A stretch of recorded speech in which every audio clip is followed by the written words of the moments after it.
जय श्री राम दोस्तों, स्वागत है आपका शिव पुराण विदेश्वर संहिता दूसरा अध्याय।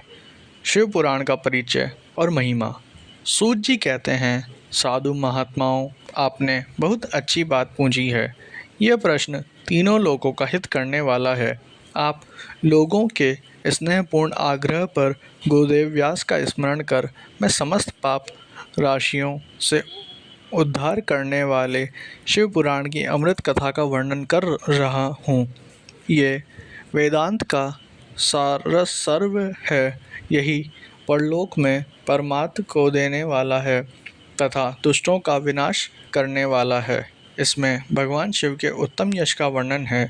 धर्म, अधर्म, काम और मोक्ष आदि पुरुषार्थों को देने वाला पुराण अपने प्रभाव की दृष्टि से वृद्धि तथा विस्तार को प्राप्त हो रहा है।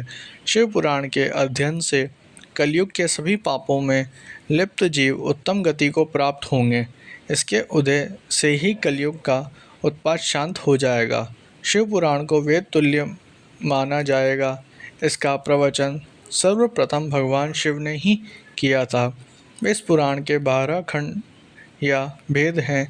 ये 12 संहिताएं हैं: विद्वेश्वर संहिता, रुद्र संहिता, विनायक संहिता, उमा संहिता, सहस्त्र कोटि रुद्र संहिता, एकादश रुद्र संहिता, कैलाश संहिता, शतरुद्र संहिता, कोटि रुद्र संहिता, मात्र संहिता, वायवीय संहिता तथा धर्म संहिता।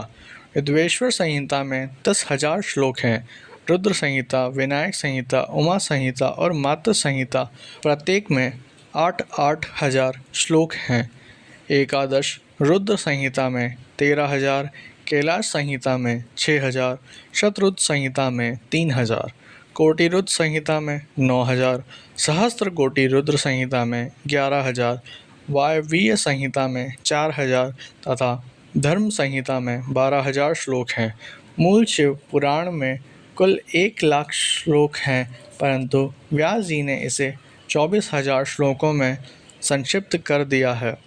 पुराणों की क्रम संख्या में शिव पुराण का चौथा स्थान है, जिसमें 7 संहिताएं हैं। पूर्व काल में भगवान शिव ने 100 करोड़ श्लोकों का पूर्ण ग्रंथ ग्रंथित किया था।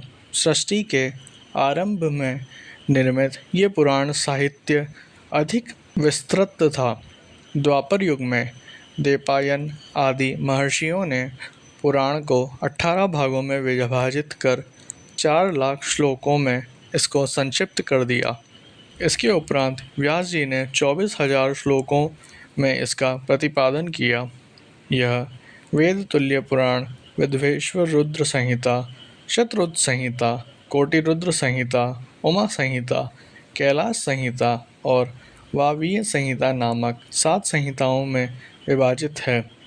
ये 7 संहिताओं वाला शिव पुराण वेद के समान प्रामाणिक तथा उत्तम गति प्रदान करने वाला है।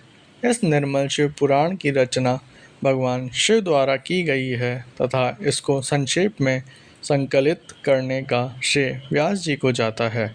शिव पुराण सभी जीवों का कल्याण करने वाला, सभी पापों का नाश करने वाला, यही सत्पुरुषों को कल्याण प्रदान करने वाला है। ये तुलना रहित है तथा इसमें वेद प्रतिपादित अद्वैत ज्ञान तथा निष्कपट धर्म का प्रतिपादन है। शिव पुराण श्रेष्ठ मंत्र समूह का संकलन है तथा यही सभी के लिए शिवधाम की प्राप्ति का साधन है। समस्त पुराणों में सर्वश्रेष्ठ शिव पुराण ईर्ष्या रहित अंतःकरण वाले विद्वानों के लिए जानने की वस्तु है। इसमें परमात्मा का ज्ञान किया गया है। इस अमृतमय शिव पुराण को आदर से पढ़ने और सुनने वाले मनुष्य भगवान शिव का प्रिय होकर परम गति को प्राप्त कर लेता है।